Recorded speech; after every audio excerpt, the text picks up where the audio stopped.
थका हारा घर पहुंचा। दरवाजा खोलते ही उसने देखा कि उसका 6 साल का बेटा सोने के बजाय उसका इंतजार कर रहा है। अंदर घुसते ही बेटे ने पूछा, पापा, क्या मैं आपसे एक क्वेश्चन पूछ सकता हूँ? हाँ हाँ पूछो, क्या पूछना है बेटा? पापा, आप 1 घंटे में कितना कमा लेते हैं? पिता ने झुंझलाते हुए उत्तर दिया, इससे तुम्हारा क्या लेना देना? तुम ऐसे बेकार के सवाल क्यों कर रहे हो? मैं बस यूं ही जानना चाहता हूँ, प्लीज बताइए ना, आप 1 घंटे में कितना कमाते हैं? 100 रुपए। अच्छा पापा, क्या आप मुझे 50 रुपए उधार दे सकते हैं?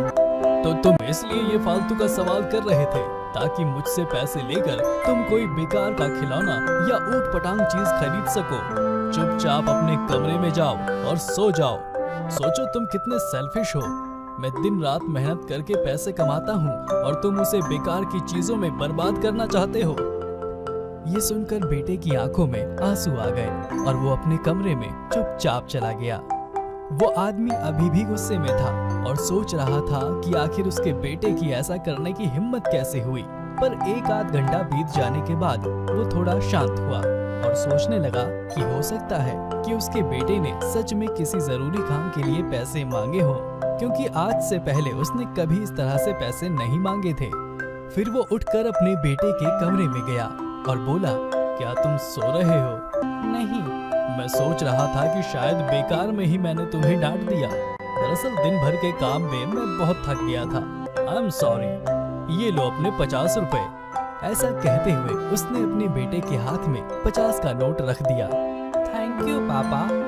बेटे ने खुशी से पैसे लेते हुए अपने पापा को थैंक यू बोला और फिर वो तेजी से उठकर अलमारी की तरफ भाग गया। वहाँ से उसने ढेर सारे सिक्के निकाले और धीरे धीरे उन्हें गिनने लगा।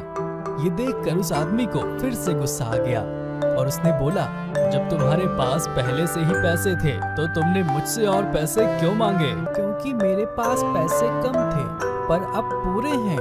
पापा, अब मेरे पास 100 रुपए हैं। क्या मैं आपका 1 घंटा खरीद सकता हूँ?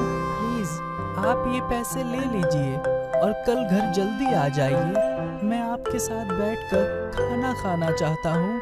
दोस्तों, इस तेज रफ्तार जीवन में हम कई बार खुद को इतना बिजी कर लेते हैं कि उन लोगों के लिए समय ही नहीं निकाल पाते जो हमारे जीवन में सबसे ज्यादा इम्पोर्टेंस रखते हैं। इसलिए हमें ध्यान रखना चाहिए कि इस आपाधापी में भी हम अपने माँ बाप, जीवन साथी, बच्चों और अभिन्न मित्रों के लिए समय निकालें, वरना एक दिन हमें भी एहसास होगा कि हमने छोटी मोटी चीजें पाने के लिए कुछ बहुत बड़ा खो दिया है।